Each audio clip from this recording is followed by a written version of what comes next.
For the past 7 years, Nicole Contosta has worked as a staff reporter and editorial support person at a weekly Philadelphia newspaper. In 2012, she earned her MFA in creative writing from Rosemont College. This is a sad, small bio. Nicole has done many other wonderful things. She's a great, terrific writer, and she just was recently included in the new book anthology, Extraordinary Gifts. So please welcome Nicole.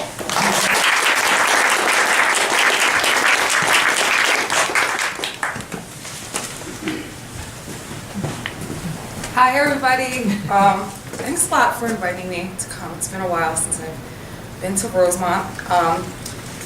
And actually I was going to read an excerpt from a novel that was my thesis in the 4th version.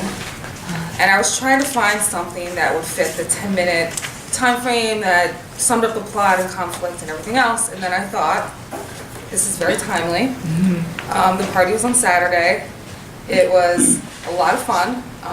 Some of the people were there. For those of you who don't know about it, it tracks extraordinary women from the Delaware Valley, and all the contributors wrote a few bios and a creative piece.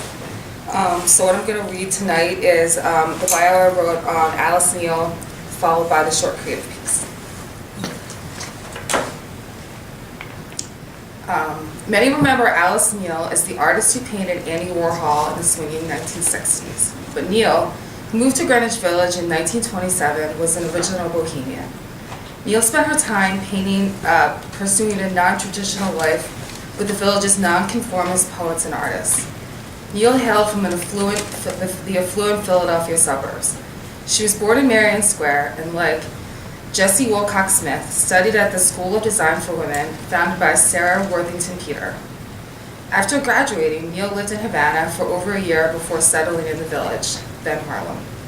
Neal suffered personal upheavals, including the death of her infant daughter, that colored her work and informed her themes of loss and human vulnerability. In 1930, she spent time in the suicide ward of Philadelphia General Hospital.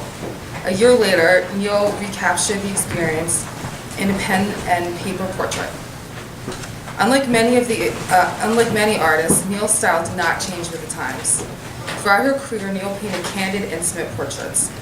Critics see the expressionism of artists like Vincent van Gogh, Edward Munch, and Diego Rivera as influences in Neal's work.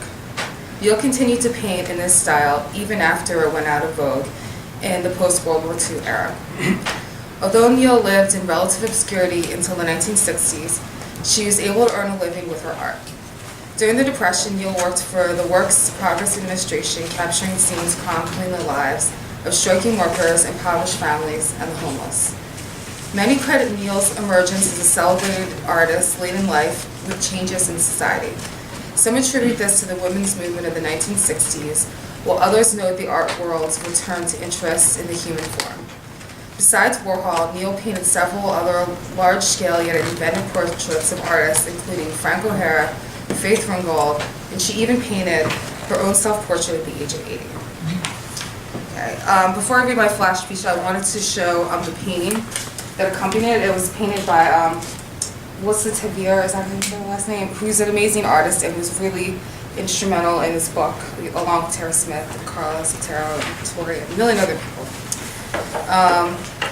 It's called Priscilla Johnson Gives Intuition.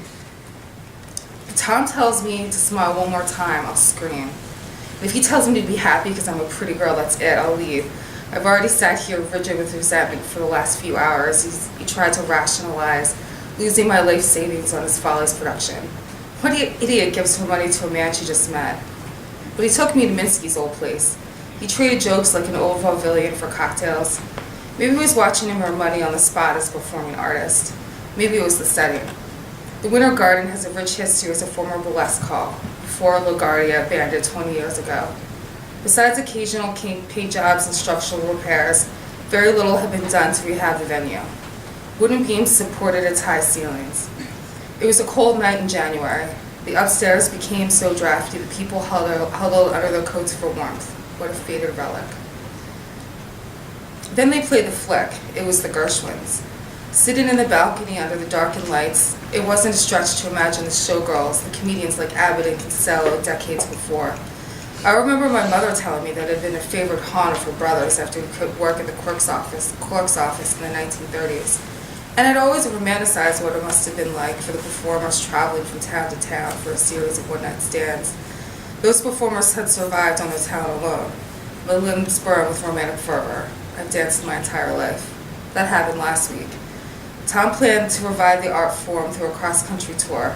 I spent my last penny on the shiny green dress. Everything was set to go. But then the band leader took off with the investment. He can talk all he wants. I'm out of here. There's like 4 copies left. It did really well. Yeah. You can buy it on Amazon. Yeah. Right? All right. Yeah.